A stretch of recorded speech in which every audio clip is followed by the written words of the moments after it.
I want to give you a little bit of history that you probably haven't heard and were never taught. It's the election of 1800.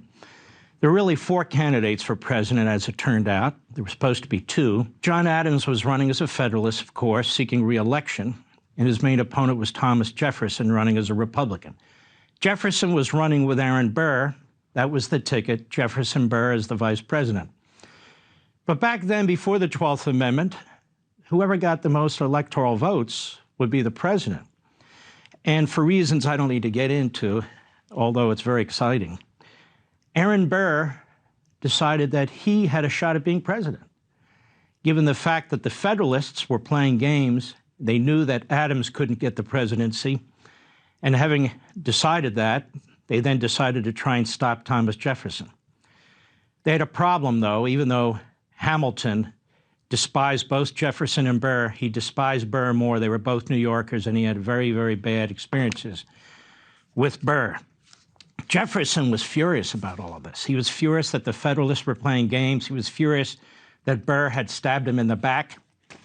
And in the end, as pointed out in the Smithsonian, a piece written on November 1, 2004, an excellent piece, as a matter of fact, by John Ferling, the Federalists decided to back Burr. Hearing of their decision, Thomas Jefferson told John Adams that any attempt, quote, to defeat the presidential election would produce resistance by force and incalculable consequences, unquote. That's Thomas Jefferson.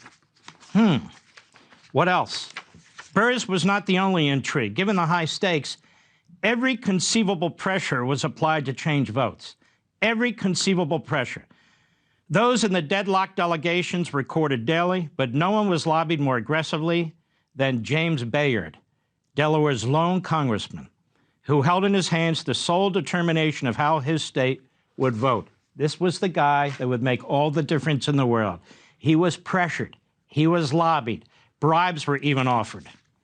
For weeks, warnings had circulated of drastic consequences if Republicans were denied the presidency.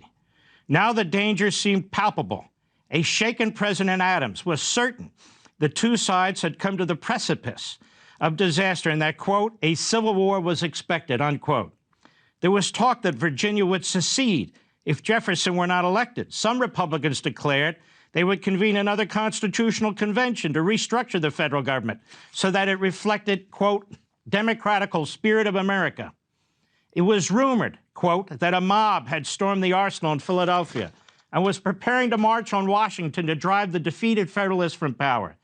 Jefferson said he could not restrain those of his supporters who threatened, quote, a dissolution, unquote, of the Union. He told Adams that many Republicans were prepared to use force to prevent the Federalists, quote, legislative usurpation, unquote, of the executive branch. Wow. I think Jefferson would be serving 50 years by about now. In all likelihood, it was these threats that ultimately broke the deadlock. The shift occurred sometime after Saturday's final ballot. It was Delaware's Bayard who blinked, and he abstained. So the state didn't go for either side, and that's how Jefferson won. The final mystery of the election of 1800 is whether Jefferson and his backers would have sanctioned violence had he been denied the presidency. Soon after taking office, Jefferson claimed that, quote, there was no idea of using force, unquote. His remark proves little. Yet during the ongoing battle in the House, he alternately spoke of acceding to the Federalist misconduct in the hope that their behavior would ruin them, or of calling a second constitutional convention. He probably would have chosen one or both of these courses before risking bloodshed in the end of the Union. Why do I tell you this? Because Jefferson made statements, affirmative statements, that Donald Trump never made. The committee's trying to find ways to put those words in Trump's mouth.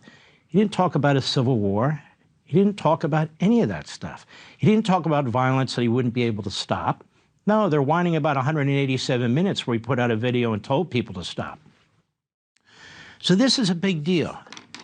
We have a piece in the Washington Post a couple of weeks back, and they're very excited, and it's titled, What Crimes Might the January 6th Committee Say Trump Committed, by Amber Phillips. Obstruction of an official proceeding of Congress is one of them, and in part, they talk about stopping lawmakers from certifying Biden's win. They aim to show that the attack on the Capitol was not a spontaneous outburst, but that Trump and his allies specifically planned to disrupt the congressional counting. They have no evidence that Trump did that, none whatsoever. But what if the counting didn't go forward? And what if there were legitimate concerns raised by senators or House members? See, here's the problem. We have prosecutors in the U.S. Attorney's Office in Washington. We have an attorney general. We have a media. We have politicians in Congress who don't understand how the Electoral College works. All these electors' votes from the different states are sent to the archivist of the United States, certified by the state. The archivist sends them to a joint meeting of Congress on January 6th by federal statute. Why does he do that? If the election is over, if the election is done, if the president has been chosen, why does he do that? Because it's not done until Congress says it's done. Congress is the last check, not the courts, not the ballot boxes, Congress, which is why Jamie Raskin, one of the members of the January 6th committee, objected to a Republican president at one time. Why? Why? Because he wanted to prevent a Republican from being president, which is why the chairman of this committee, Benny Thompson, objected once because he wanted to prevent a Republican from being a member of the presidency. So this happens. The system is built for objections. The system is built not to rubber stamp. Otherwise, why involve Congress at all? Why is Congress voting on anything? Why is Congress certifying anything? Because it's not over until Congress says it's over. So when people say that Trump was trying to reverse an election, it's not over until Congress says it's over. And we've actually had situations like this one with Jefferson, where it wasn't over until Congress made the final decision. And we've had other situations like that. So he's not trying to stop lawmakers from certifying Biden's win, quote unquote. Conspiracy to defraud the United States. There's another nasty-sounding criminal statute. That's an agreement to obstruct a lawful function of the government by deceitful or dishonest means, and they point out pressuring Vice President Pence to reject states' electoral results on January 6th. Pressuring Vice President Pence. I just told you that members of Congress have objected to electors, and entire electors, right? Number one, the Vice President of the United States is the President of the Senate. So senators like Barbara Boxer, and she did in the past, can object, but the President of the Senate, who's also the Vice President, he can't object? Here's the dirty little secret that you're not hearing from the legal analysts, you're not hearing from the media, you're not hearing from anybody. Now you'll hear it. We're not 100% sure what the Vice President's role is. Look at the Constitution. Does it tell us? No. Look at the 12th Amendment. Is it clear? It's ambiguous. Look at the federal statute they all rely on from the 1880s. Is that clear? No, it's convoluted, which is precisely why Republican and Democrat senators are now proposing a bill to clarify what the role of the Vice President is when he oversees this process. And they want it to be purely ministerial, where he has absolutely no ability to make any independent decisions. So why are they doing that? Because it's not clear if he did. I'll give you a perfect example.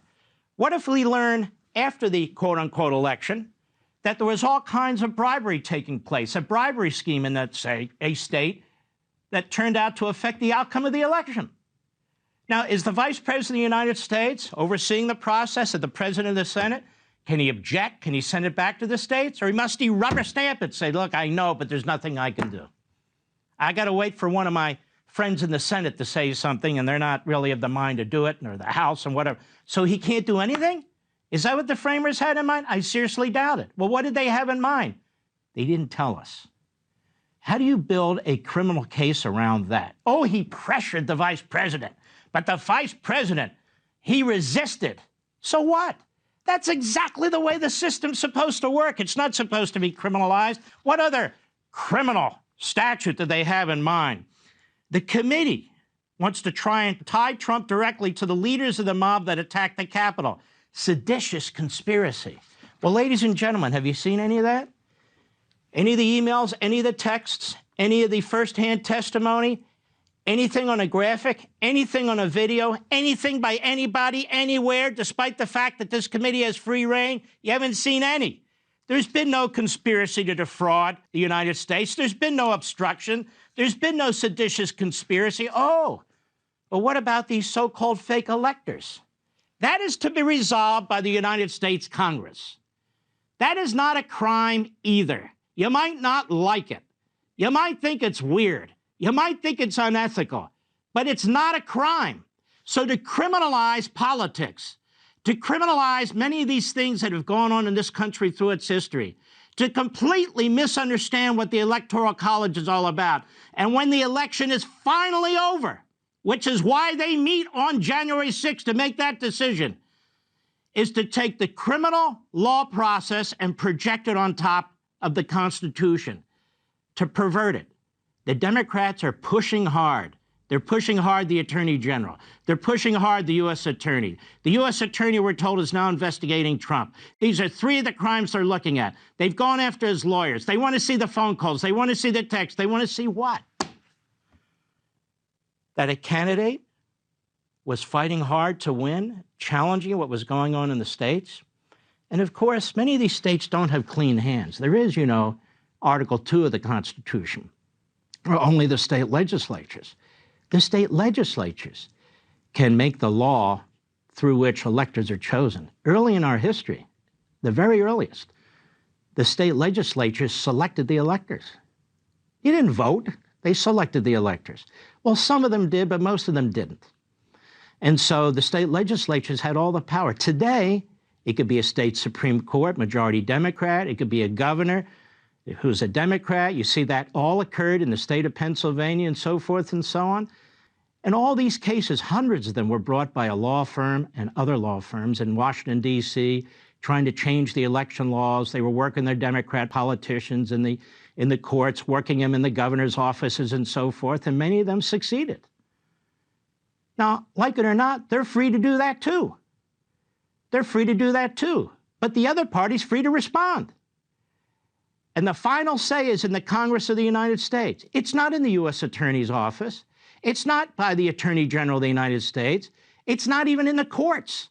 The final say is Congress. That's why it all winds up before a joint meeting of Congress where the vice president oversees the process. That's why a member or members of the House and the Senate can object to the election. And they have. Members of this committee, and nobody's been arrested, nobody's been charged with obstruction, nobody's said that they're turning democracy on its head. None of those things. Want to see more Mark Levin? Go to LevinTV.com and subscribe now.